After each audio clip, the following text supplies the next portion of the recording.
What do we need to do to fix the food system?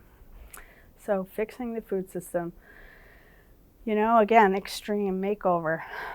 I was on a panel the other day at EcoFarm with a scientist named Jonathan Lundgren, and he was 30 years at USDA doing risk assessments, trying to figure out the health effects of pesticides.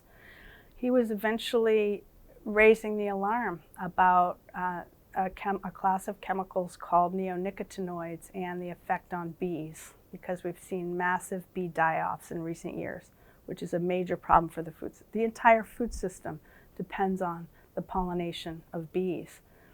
And he tried to raise the alarm about these chemicals, and that did not go over well at these corporate-dominated government agencies. And he was forced out of his position, actually, and now he's a farmer doing research on agroecology and regenerative agriculture, and how not only is it protecting the land, but also farmers are making more money. So he said something in answer to this question that I thought was really important, and it was, we have to recreate the food system. It's not just banning pesticides.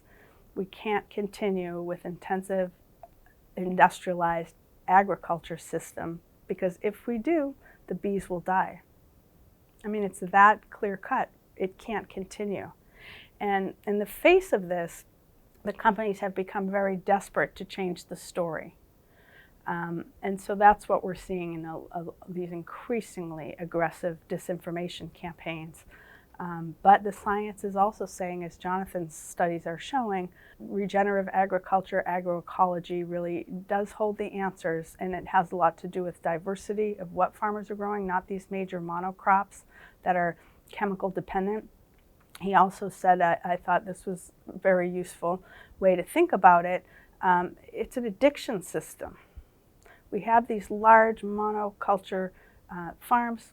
Much of the U.S. farmland is going to grow corn and soy, and they need chemicals to survive. They need chemicals because the soil is depleting, and the weeds are resistant, so they need more and more and more chemicals, and different kinds of chemicals, and they're going back to the older, more toxic ones with these genetically engineered corn and soy schemes.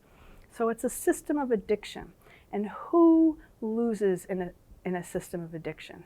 The addicts lose, the farmers are losing, the people are losing, consumers are losing. It's not the food people want. The only one that wins is the drug pushers.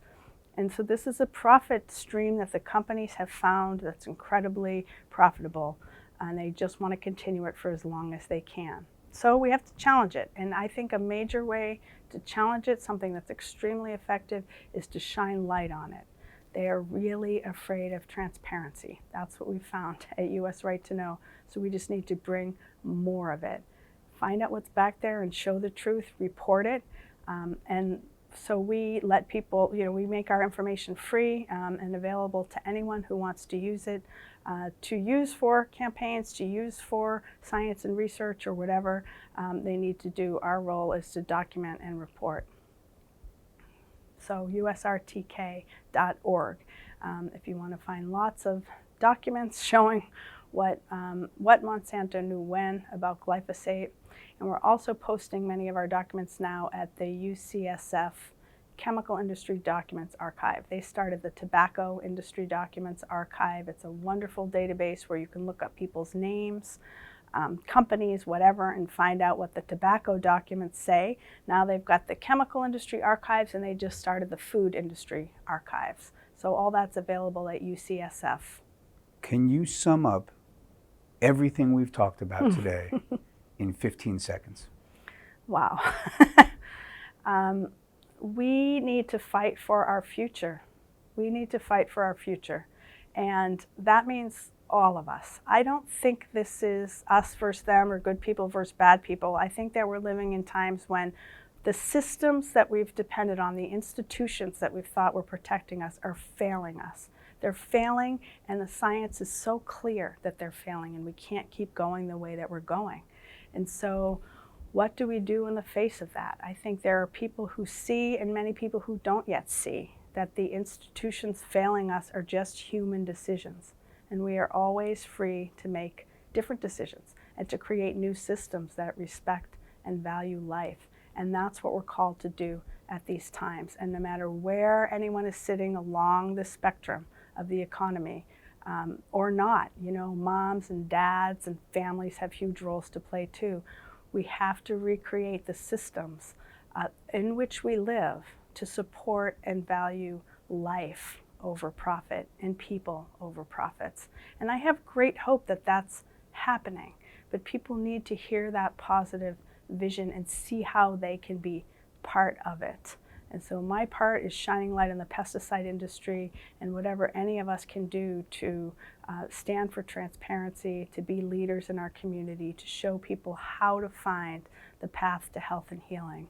That's what we can do in these times. And one person has incredible power to do that. I've seen that over and over, what one person who's shining a light of truth can do. And so my hope for everyone is to just find that place within you that can shine the light of truth and shine it as hard as you can. What's the one thing I can do today, or I should do today? One thing you can do today, because it's easy, is go home and look at your beauty products and say, what's in this stuff I'm putting on my body, and figure out how to find a safer alternative. You can also buy organic food as much as you can, and that doesn't mean to say to be perfect and everything has to be, or to be worried about this. I don't think worrying is helpful. We have to be in a place of resilience within our own selves. So we do what we can do. And it really matters to buy organic food. And it really matters to support companies who are doing the right thing and making products that are safe for our bodies. Why was it important for you to come here and speak at the Real Truth About Health conference? I love that Real Truth About Health is free information and reaching a lot of people. And a lot of the speakers here today are incredible. I have so much respect for. And it's hard. It can be lonely to be a truth teller. A lot of times nobody wants to hear it. So it's good to connect with a community of truth tellers and a way of just reaching a lot of people with information. And it's information that people should take and do. We always have to run information through our own filters, decide what's true, do our own research to decide what's right, but it gives you access to the information, and that's crucial in these times for people to just see what's available and for us to create new media systems really to reach a lot of people, because it's getting harder and harder to get the truth out through existing channels. So I really respect what you guys are doing here. Thank you for inviting me to participate.